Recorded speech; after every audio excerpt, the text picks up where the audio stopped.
Hi there, Mr. Skidmore here from Evolve, and today we're going to be doing an activity that's going to help with your physical skills, your maths skills and your literacy skills, but also we're going to be able to adapt this to any subject that we're doing at school or any interest that you have as well. It's entirely up to you, as long as we're keeping our brains active and our bodies active. That's the main thing.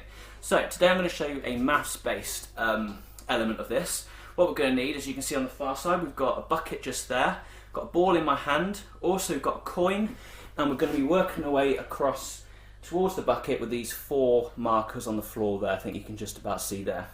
What we're going to do is we're going to start on the furthest away marker, this one here, and I'll make our way to get across towards the bucket, and the aim is that we're going to be able to throw this ball into that bucket.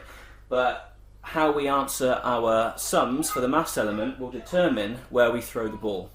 And this coin will determine whether we're facing forwards to the bucket or actually be facing backwards from the bucket.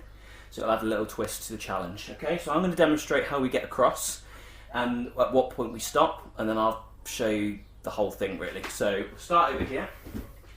Now I'll start at this point, and someone is going to have to ask me a sum. So for example, if someone says, Mr. Skidmore, what is 2 times 5? I say 10.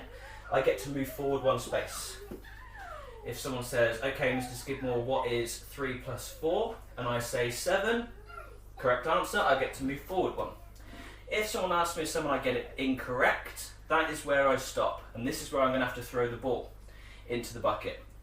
But to determine if I'm facing forwards or backwards will depend on the toss of a coin. Now heads means I face forwards and tails means I face backwards. So we'll see what it is, and it is a head.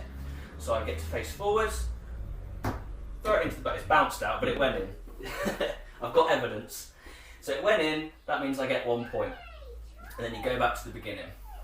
Keep repeating that. You can make the challenge as difficult as you can, so so we can make the sums more difficult. We can widen the gaps between the approach to the bucket, but tailor it to how it best suits you and your abilities. Main thing is you're having fun and you're learning at the same time. I'll speak to you soon.